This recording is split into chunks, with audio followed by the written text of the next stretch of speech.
guys, welcome back to my channel and welcome if you are new. Today I have a special guest. Yo, what's up, Tia? Finally. I'm here, what's up? It's my bro or whatever. Facts. So today we're gonna do a little story time on our past job. The way that's actually how we met. Yeah, we At work. this job. Yeah, we met at work. So yeah, make sure you like, comment, and subscribe. And yeah, stay tuned. Nice. So we're gonna start off by talking about how. What should we start? How long we worked there. So I worked there for like a year. I've been working there for 4 years. Yeah. And it's a group home. It's for kids. Yeah. Behavioral kids. It's called Rising Grounds. They basically juvenile delinquents. The group home. They're like med patients. Monthly child. God forgive me, but trust me, the list goes on. Once you hear our story. Yeah. These kids, they come from all type of backgrounds, like all type of crazy backgrounds, from trauma, they PTSD, and this is supposed to be a residential treatment center, but there was really no treatment going on, and we wasn't treating them as counselors. No. Wait, what was our role? We were residential. We were youth counselors. We were motherfucking parents. We were literally their parents, though. Like, yeah, that's if what I'm you think saying. about it, that's crazy. If we didn't treat them, like, basically care for them like parents, they didn't get no love, no anything. And like I said, it was supposed to be a residential treatment center, but there wasn't much treatment going on. Most kids that came in bad, left bad. You know what I'm saying? Left worse, or some of them. You know, for the most part, because these people enabled them. And they let them think that their behavioral problems were okay, or that they didn't really show them the ropes on how to live a better life. You feel me? They just came in and just soaked them dry until they dropped them off. Anywhere, literally, dropped them off. Shelter, whatever you want to call it. And yeah, there was just, for me, after a while, it started to become mentally draining. Yeah. Because of the stuff we had to deal with. And us as staff, we didn't feel appreciated at all. Like, we was actually hardest workers in there. Yeah, we got a lot of respect from. Yeah, they ain't play with us. Yeah, they didn't play with us. We wasn't playing with them. Like when we showed them genuine love, like we showed them like tough love, like yo, like we're not gonna treat you like these white people treating you, because this is not gonna get you nowhere in this world, especially where you go, when you live at, where you going. You feel me? Like most of these kids, they was going back to the hood. They wasn't going to the suburbs when they left this place. They was living in the suburbs at the Rising Grounds. That was like the suburbs. But and it really wasn't. Yeah, and it really wasn't. But that was like, it was bad. It was sad seeing them the shit that they was dealing with. But yeah, so like like I was saying, we as staff, we didn't get no appreciation. And I'm talking, when I say that, I'm not even talking about the residents, because we know why they're there. I'm talking about the higher ups, the people that we supposed to be under, the people that know what we deal with on a day-to-day basis and why they respect us, you know? They never showed any type of appreciation. All of them was just messy. It was always drama. Yeah, it was like the kids, and when she say like show appreciation, because it's like, yo, these kids are hard to handle. Like they curse us out every day, try to attack us. Yo, I'm telling you, they say the worst things. Like they say they don't they kids, so they don't think about what they're saying. So in these kids that we was dealing with, they say the craziest shit. So when I'm telling you, what we basically saying is like, say a kid is in crisis, that's when like the kid is going crazy or whatever you want to call it. Nobody could handle them, or only person that can handle it will be like me or her, and we would literally have nothing to do with the crisis, or nowhere near the crisis, and we'll literally come all the way to the crisis, and the kid will just stop what we're doing, go run and just to save the other staff's ass, basically, because they can't handle it. And a kid pretty much runs the show at that fucking job. You know what I'm saying? Whatever the kid says is pretty much go, unless you got connections, or you know how to maneuver through that shit. But Nah, I'm talking like we would dead ass save almost every staff. Like kids, they did not want to leave us, yo. We would like, and we used to go home and they used to call us like, "Mom, they would leave me alone." Yes, God they would damn it. follow us to the parking lot. They would buzz out the cottage just to come to the parking lot and watch us go to the car and shit. Like crazy. Like yo. So yeah, they had cottages and basically they were houses. So we had our own house. We basically ran the house. We cooked, cleaned, took care of the kids. We took them to get their meds. We took them to school. We worked in the same cottage, yeah. Broke up fights. Like crazy fights. Punched in the face before. I done got in the middle of a fight and I got knocked upside my head, got scratched and everything. Yeah, I almost had a cookie. Yeah, I got punched in the face. I think that was like the first time I ever like got punched in the face and didn't do anything about it. Like didn't do anything about it. Like I'm talking about full force punch in the face. And I got punched in the face by this like little white girl. And she was big. She was big too. So she really wild push.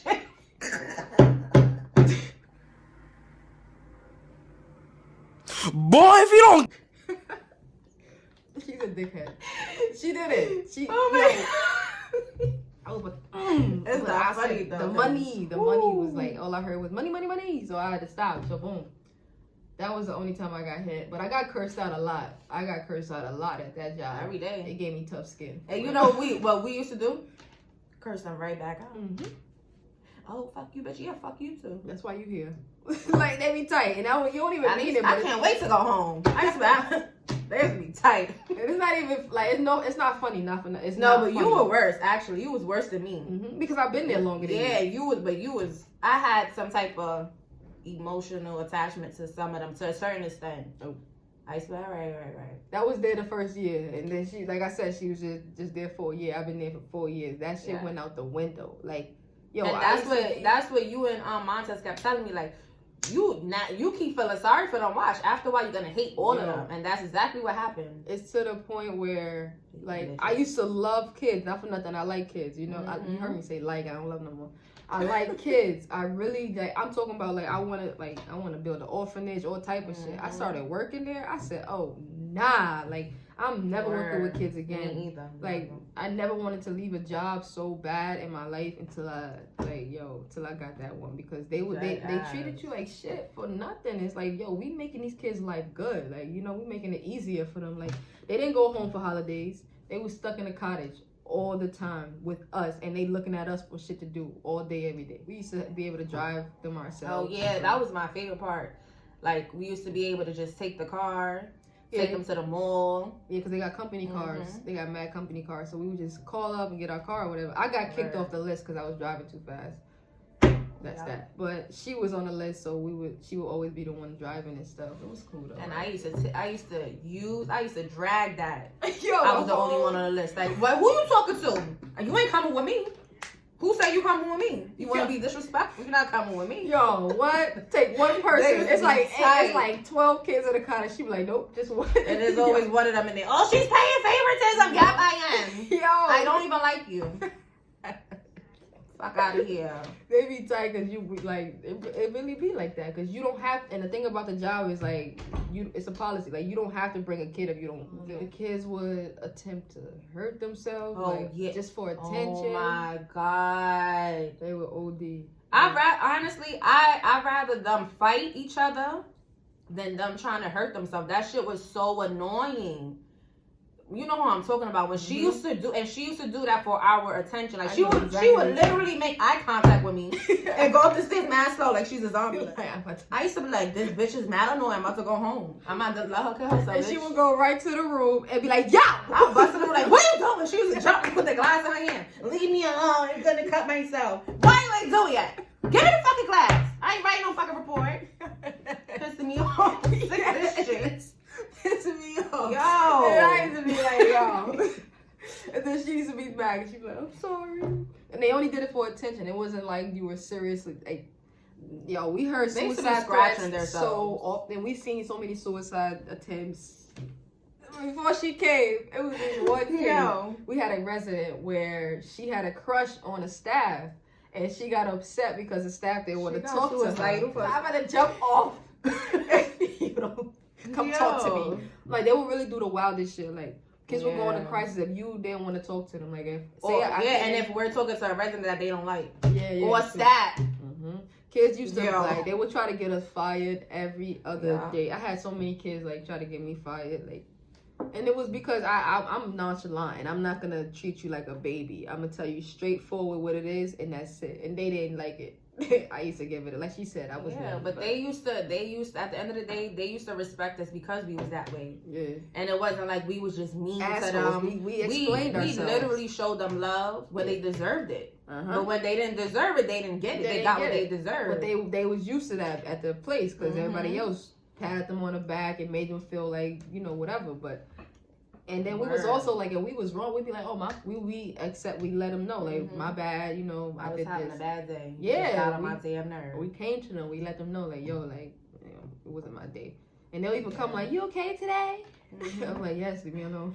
No, honestly, I be really thinking to myself, like, I have so many videos and pictures and stuff, like, I be reminiscing. I'm like, I really actually miss.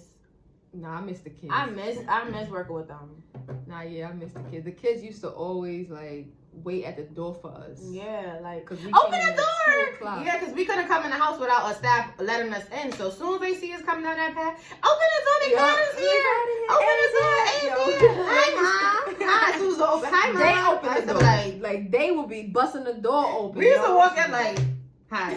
Yeah, go straight like, to the kitchen. You don't even let me take off myself. Like, can I get a second, yo? Because it's sort of like we had to look forward to work. It wasn't like we woke up in the morning and just went to work. We went to work. We used to drag ourselves. So like, we would just be like, yo, 2:00 is a hard time to try to go to work. I'm not gonna lie. Like that's like your whole day. We get out at 10:00, bro. That's your whole day. We had the rough hours with them. The rough shift. The worst. What they call it? That's the bread and butter. Like that shift was like everything. Like that's them just coming out of school. So they hyper. They ready to fight. They already plotting and planning who they gonna fight after school. Oh, when we get in the cottage, I'm popping on this one. And they. As soon as we walking into that. We done walked into crisis where the whole cottage is just torn upside down. Yeah. Like who's cleaning this? I'm talking about kids pouring toilet water all over the place. Milk, everything, trash in the kitchen. I'm talking about we have a lockbox where we gotta put knives away because of these kids. There was a kid who tried to take the key, went in there and tried to take a knife out. We used to literally teach them how to take care of themselves. Girls taking showers. I used to be on it like, let's go, everybody, shower time, let's go. I'm not playing with y'all. Yeah. But I used to literally have conversations with them like, listen, you're a female, you have to take care of yourself. Yeah. At least 2 showers a day. Like you cannot skip a day. I'm talking about these kids didn't care about a shower. They would sit in, like, who sits in their crib all day and just and they like, yo, I'm talking about the smell was like unbearable to the point you had to say stuff like they used to hate stinking around us because we gonna say something. Oh, we come around with the spray. Like we were violent. And we were like, yo, we don't come here stinking. Why y'all gotta be stinking? And then y'all wanna be next to us. Yo, wanna be hugging me like, yo, yeah, like shower today. Like, how would y'all like if we came to work stinking all the time? Well, we was trying to hug on you and cooking y'all food and shit. Like what? Don't get me wrong, we had staff who ain't wear drawers and shit, but that ain't got nothing to do with us. Like, not the drawers, not the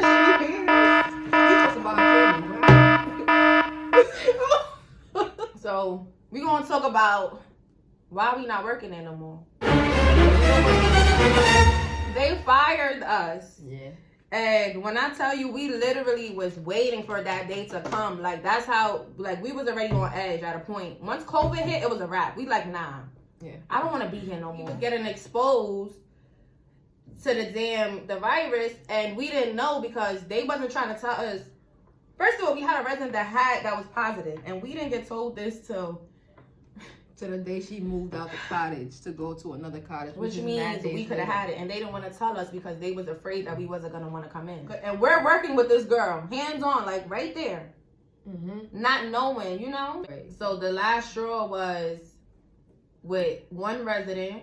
Like she basically tried to attack me. I'm making sure she tried to attack me, and then she was upset because I didn't want to speak to her. This was a resident that was so-called close to me, whatever. So she tried to attack me, and I dumped her for the whole day. Then she started coming at her. So what she do to you again? Didn't she break a glass or some shit? All right, so boom.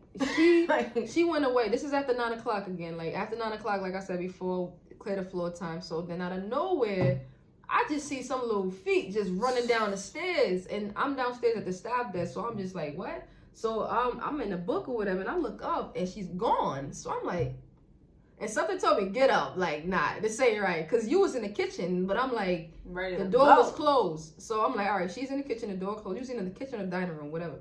And the door was closed. So I'm like, why is it too quiet over there? Like, I didn't hear her asking for anything. You know, like, you just listen to see if she, like, talking to somebody else. I didn't hear nothing. So I'm like, what? I get up. She's in the staff bathroom. Mind you, that's off limits. They're not allowed in our bathroom. So she did that purposely. Yeah, so she went in the bathroom. And before I even went over there, I heard glass shatter. And I'm like, what the fuck? What the fuck? I'm thinking, like, A's in the kitchen. I don't think she dropped nothing. Like, what the fuck? So I go, and this fucking girl's in the bathroom, and I try to open the door, and I'm like, yo, what the fuck? So I get the key, so she tries to, like, hold the door. So then that get me more mad, because I'm like, yo, I'm gonna go home. It's not, and it's like the worst part of our job is when they do shit after 9 o'clock, because that's like, we gotta write a bunch of incident reports and everything. So that means now we gotta stay late. So now I'm sitting there like, fuck. I'm over here like, all right, I'm still not writing an incident report. Let me figure something out. I'm trying to get fired anyway. That's strike one, bitch. So I dead ass no incident report. So we really was not doing that. Like, I'm not writing nothing. But we did end up writing that last one. So if we ever was to like ever get into some shit, we had our backup. You know, that was backing us up. These last reports, but. Fucking, I finally get in the door or whatever, and she got like a class or whatever, like, she about to cut out. She like, back up, nigga. I'm like, looking at her like she's a joke. I'm like, she what like the this. fuck are you doing, my nigga? She's like this. Yeah, and I'm already small, so it's like, you smaller than me, so what the hell, nigga? So I'm over here like, bro, what the fuck, my nigga? So I'm like, what are you doing, my nigga? So then she like, I'm gonna kill myself. And I'm like, bro. When? I'm like, you came all the way down to the staff bathroom when you was just in your room. I said, you don't want to kill yourself. You want some attention. What you want to talk about? Because A don't want to talk to you. So what you want from me? So she was like, because she had to talk to me because we the type of staff, like if a kid not fucking with one staff, we gonna take one for the team. You know, deal with it type shit. So I'm like, what up? So then she's still going on, and I told her like, get out. I like, get the fuck out. So she went through the back door. She buzzed out the unit. With no shoes on, no socks. It's cold outside. And then she fake cut herself. And then you know how that goes. You gotta go to the ambulance. All that stupid shit. So she ended up going. And then basically when the kid gets crazy, you gotta send him to the hospital. So she couldn't go to the hospital because she was her trigger. I was like, she tried to cut me. Story short, they tried to say that one of us, it was just me, her, and another staff. The other staff bounced. She left. Yeah. And it was just me and her. And they tried to say, oh, one of y'all got to take us to the hospital. I'm not taking her nowhere. Click. They call back. Let me speak to McFadden. Here, they want to talk to you. I think you're trying to send you to the hospital. I'm not going to no hospital. I said, what's protocol? Protocol is if I'm the trigger, right. I don't go, right? We was both the trigger. We was both being attacked. And it was COVID. I'm not sitting in no hospital. Are y'all dumb? And this was in the beginning, y'all. Like, when COVID was like, oh, yeah, it's go time. This is what we've been waiting for. Right. So, boom. We refused to go. So, boom. The manager calls, oh, don't show up tomorrow or the next day for your shift. Great, gladly. It's Friday anyway. Thank you. Administrative leave. We was on leave. Which lasts until Monday, like Monday, Tuesday. Maybe a week or so. Yeah, I think it was like a week. When I tell you this job is so draining, you be taking administrative leave at vacation time. Like, you don't even get paid. You just be like, fuck it. I just want to be. And that week right there, I had so much peace. I was like, so we had to take a week, and then we had a meeting on Monday. So that week I was like at peace. Like, we was talking to each other like, I hope they really fire us. Because I'm done. Like, I think I was done. The peace we received for the little week we had was like, nah. And I would have stayed at the job. It's just like the way that they showed their ass during the pandemic. Yeah. And I get it. Like, it was new to everybody, so everybody didn't know how to go about it. But they really showed their ass. Like, I'm talking about the higher ups got bonuses. Got like a huge bonus, like a $700,000 bonus, something like that. And we got absolutely nothing. And we are the ones that's working with these kids on a daily. Hands on, head on, right there, breaking up fights. We got to get in the middle of them, not knowing who the fuck got COVID or not. And we got to a point where we was like, if y'all gonna be fighting, nobody's stopping it. Yeah, and that was they had less fights actually, and because we was not stopping it. Yeah, people probably thinking like, wow, like maybe they didn't have the money to give to us, whatever. But the situation is, we have this other group of kids that come from like the border, like from ISIS and shit. Another program. It's another program. They were getting a bonus for working every day, and we didn't get nothing, and their kids don't do nothing. We was trying to work over there with them. We like, yo, we go to that program. Okay, my man, I know something. You got no Spanish, so I was over there like, hola, ¿qué? Whatever. Monday came, we had our meeting. We had the meeting the same day. It was mad funny. We was texting each other, calling each other. Yeah, I'm on my way. Whatever. I get there first, so I had the meeting first. So I go in first. She's in the lobby waiting. So the meeting went on. He said whatever he said, and he got tight because I was speaking my truth. Like, first of all, we're not protected. Y'all don't appreciate us. Like, we hard ass workers. Yeah. And it was, what's the lady? The other lady? But she's like higher than the director that was trying to fire us. That set up the meeting. Yeah, she's like one of the HR ladies. Yeah. So she didn't really. She wasn't really on to everything that they was doing that was unprofessional and everything else. So while we in the meeting and she's there just observing, I'm blowing shit up. I'm throwing him under the table, my manager under the table, everybody. I don't give a fuck. Mm-hmm. So once I got to that point, that's when he's like, okay, well, I'm sorry to tell you, I'm gonna have to let you go. I said, okay, no problem, thank you. Yeah. And then she came.